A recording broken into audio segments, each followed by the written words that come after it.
자, 오늘은 반려동물 브랜드 얘기를 할 건데요. 반려동물 브랜드로 최근에 소위 말해서 결과가 좋다라고 나오는 브랜드가 하나 있더라고요.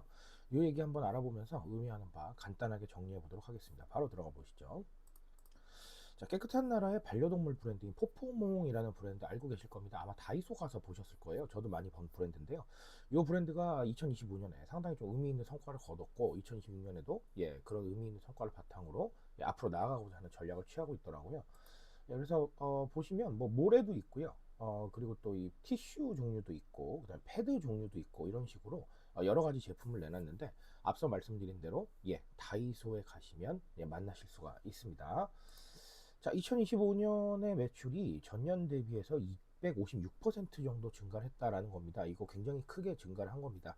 뭐 물론 혹자는 애초에 출시돼서 사실 여러 가지로 시장 점유율이 높지 않은 상황에서 크게 올라간 거 아닐까라고 생각하실 수도 있는데요. 그렇다고 하더라도 어쨌든 간 성장했다는 건 상당히 큰 의미라고 보시면 되겠습니다. 자, 특히 다이소에서 큰 성과를 거뒀어요. 다이소에서 매출이 역시나 200% 이상 증가를 했는데요.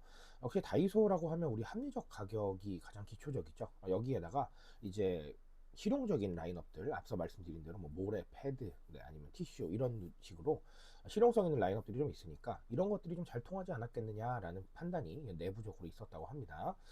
자, 중요한 얘기들이 몇 가지 들어가 있는데요. 이 얘기 다시 한번 정리해 보도록 하겠습니다. 자, 일단은 이 포포몽이란 브랜드가 잘 되고 있는 거, 이 페코노미에 대한 얘기를 할 수가 없겠는데요.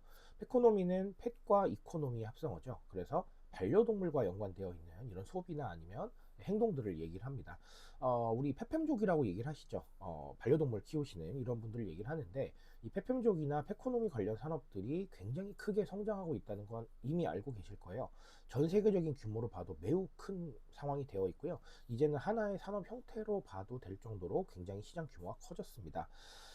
그렇기 때문에 이 트렌드 측면에서 페코노미라는 단어를 꼭 기억하고 가셔야 되는데요. 여러 가지 측면이 있겠지만 사실 가장 기초적으로는 이 반려동물이 웰리스의 한 형태일 수 있어요. 왜 그러냐면요. 웰리스라는 건 더 나은 삶을 추구하는 건데 특히나 여기에 건강 카테고리가 있죠. 신체적 건강, 정신적 건강이 있는데 이 반려동물 통해서 위로 받으시는 분들 많으시잖아요. 그러다 보니까 이제 정신적 건강, 즉 웰리스의 카테고리에 해당을 한다라고 보시면 되겠고요. 그렇기 때문에 반려동물 키우시는 인구도 늘어나고 반려동물과 관련된 것들을 소비하시는 분들도 늘어나고 이런 상황이잖아요. 그렇죠? 자, 그래서 제가 말씀드리고 싶은 건 중요하게 생각하셔야 될 게 이 산업 자체가 트렌드화가 되어서 상당히 좀 커질 것이다. 더 커질 수도 있다라는 이런 예상을 하셔야 되는 거고요. 그리고 앞서 말씀드린 대로 반려동물은 정서적 위안의 한 형태입니다. 그리고 같이 산다라는 이 느낌이 주는 안정감의 형태거든요. 정서적인 부분이기 때문에 쉽게 꺼지지 않을 것이다 라는 이런 생각도 합니다. 그래서 아주 중요한 포인트다 라고 보시면 되겠네요. 자, 그리고 하나 더는 접근성에 대한 얘기를 드릴 수밖에 없을 것 같아요. 실제로 포포몽이라는 브랜드는 다이소에서 가장 자주 만나실 수 있었는데 다이소라고 하면 합리적인 가격에 만날 수 있는 제품들이 상당히 좀 많죠. 그런데 조금 더 본질을 생각해 보세요. 유통업체들이 열심히 애를 쓰고 있는 와중에도 뭐 뷰티라던가 뭐 아니면 건기식이라던가 다 다이소로 들어가고 있는 이유가 뭐냐면 결국은 접근성이란 말이죠. 접근성이란 단어를 두 가지로 해석할 수가 있는데 첫 번째는 다이소가 근처에 많아요. 그래서 약속 장소에 조금 일찍 도착하시면 나 다이소나 올리브영에서 기다릴게 라는 말을 할 수도 있을 정도로 많아요. 그렇죠? 접근성이 좋다는 거고요. 두 번째는 가격 접근성이 좋잖아요. 부담 없이 뭔가 트라이하고 테스트하기에 정말 좋은 환경 아니겠습니까? 그래서 이런 접근성들이 다이소에 대한 부분들을 상당히 좀 키워주고 그리고 또 접근 허들도 낮춰주고 있는데요. 그렇기 때문에 이 다이소에 모두가 다 가자라는 말씀을 드리려는 게 아니라 이런 접근성에 대한 부분들은 항상 생각하셔야 된다는 겁니다. 가격적인 접근성 뭔가 이렇게 시도하고 트라이할 수 있게 여러 가지 노력을 해주셔야 되고요.